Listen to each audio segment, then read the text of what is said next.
Assalamualaikum warahmatullahi wabarakatuh. Selamat pagi kelas 7. Alhamdulillah, pada pagi hari ini kita dapat berjumpa kembali di mata pelajaran prakarya SMP Al-Huda Kota Kediri.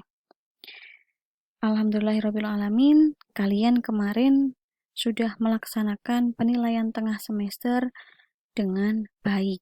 Semoga nilai yang kalian dapatkan juga sesuai dengan yang kalian harapkan.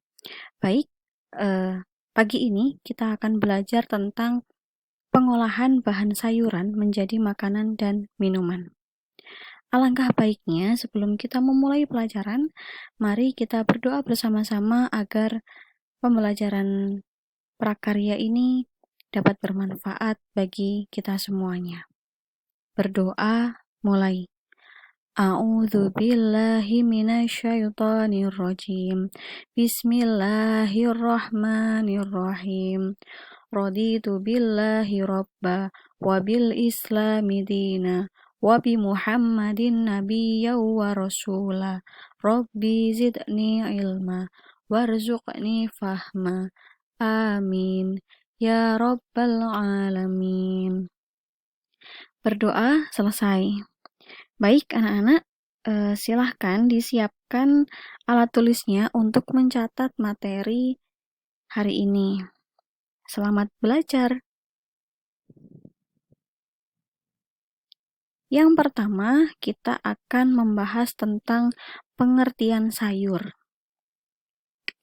Sayur ini adalah bagian vegetatif dari tumbuhan yang dapat dimakan, baik langsung dimakan segar atau bisa juga melalui proses pengolahan dengan cara dimasak. Sayuran mempunyai kadar air dan serat yang tinggi, sehingga umumnya mempunyai umur yang relatif pendek. Dia mudah rusak dan tidak dapat disimpan dalam jangka waktu yang lama jika dia tidak diperlakukan secara khusus. Selanjutnya, tingkat kematangan sayuran ini juga akan berubah. Faktor-faktor yang membuat dia berubah itu secara fisik ya, terutama yang pertama, warnanya dia akan berubah. Yang kedua, secara rasa. Selanjutnya, aroma, dia akan mengeluarkan aroma yang berbeda ketika tingkat kematangannya sudah terlalu matang. Lalu kekerasannya, tekstur, dan penampakannya secara fisik. Selanjutnya, kita akan membahas tentang klasifikasi sayuran. Klasifikasi sayuran ini dibagi menjadi dua. Yang pertama, sayuran berdasarkan bagian tanaman yang dimakan, dan yang kedua berdasarkan pigmen yang dikandung. Yang akan kita bahas hari ini berdasarkan bagian tanaman yang dimakan terlebih dahulu. Apa saja? Yang pertama ada sayuran daun.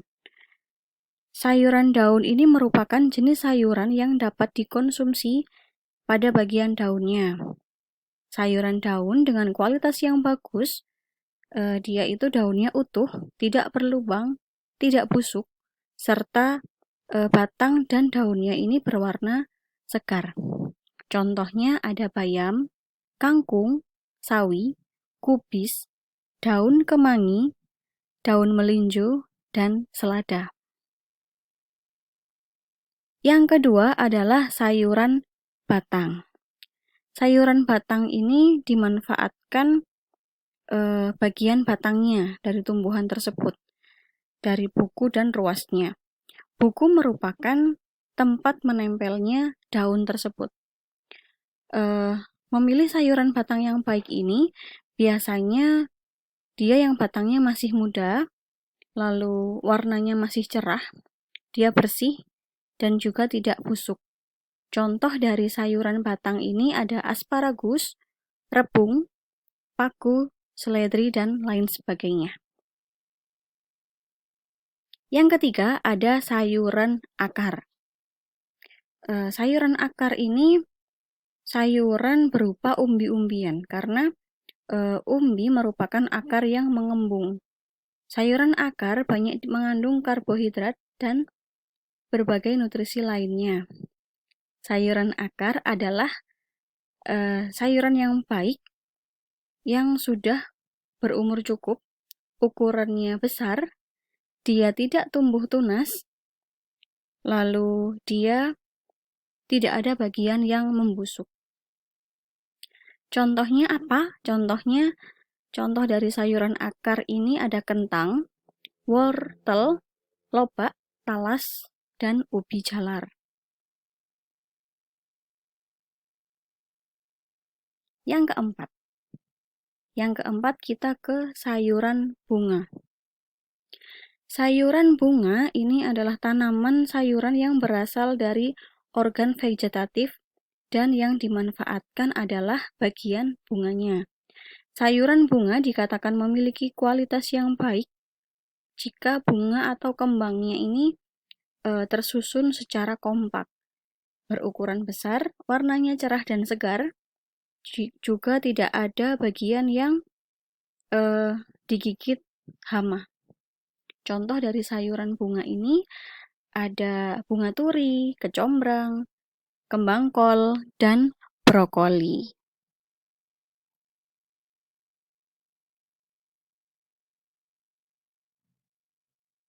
Selanjutnya, kita masih berdasarkan bagian tanaman yang dimakan. Ada sayuran buah. Sayuran buah ini dihasilkan dari penyerbukan dan pertumbuhan yang terjadi pada organ bunga, sehingga yang dimanfaatkan ini adalah buahnya. Sayuran buah yang memiliki kualitas baik ini biasanya dia memiliki tingkat umur yang cukup. Dia tidak terlalu muda, tetapi dia juga tidak terlalu tua. Ukurannya besar, dan sayuran buahnya ini berwarna cerah, segar, serta tidak ada bagian yang busuk.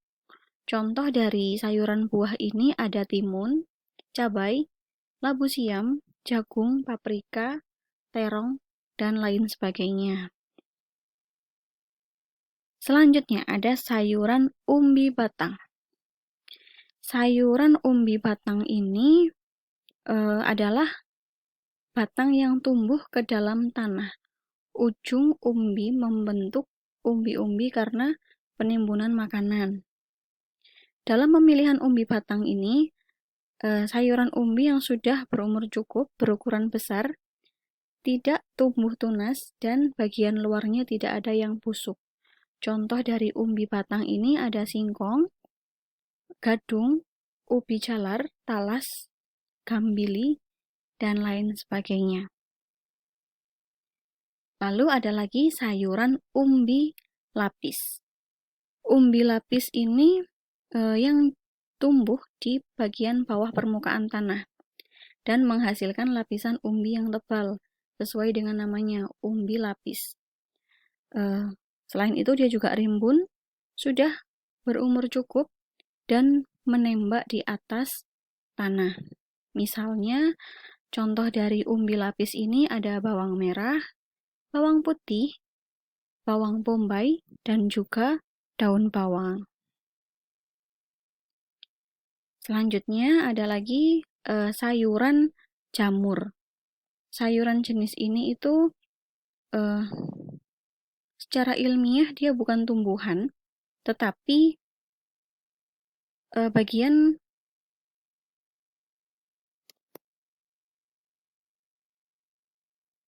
saya ulangi lagi, tetapi bagian cendawan dari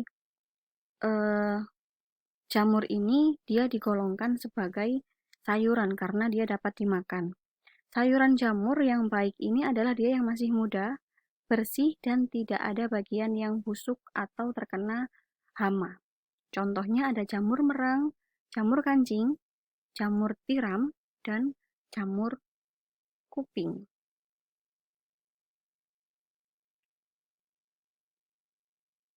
Nah, ini yang terakhir, dia ada sayuran polong. Sayuran polong ini adalah sayuran yang dimanfaatkan tidak hanya pada bagian polongnya, tetapi kulitnya juga dapat dimakan. Kualitas sayuran polong yang baik ini biasanya dia yang muda, biji sayurnya tidak menonjol, lalu kulitnya juga masih lurus. Warna buah terlihat segar dan tidak ada bagian yang rusak. Contoh dari sayuran polong ini ada buncis, kapri, kacang merah, kacang panjang, dan kedelai.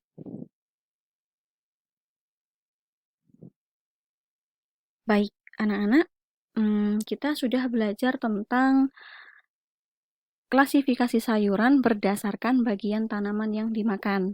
Minggu depan, kita akan membahas tentang klasifikasi sayuran yang lainnya. Saya kira cukup sampai di sini pelajaran pagi hari ini. Semoga bermanfaat bagi kita semua.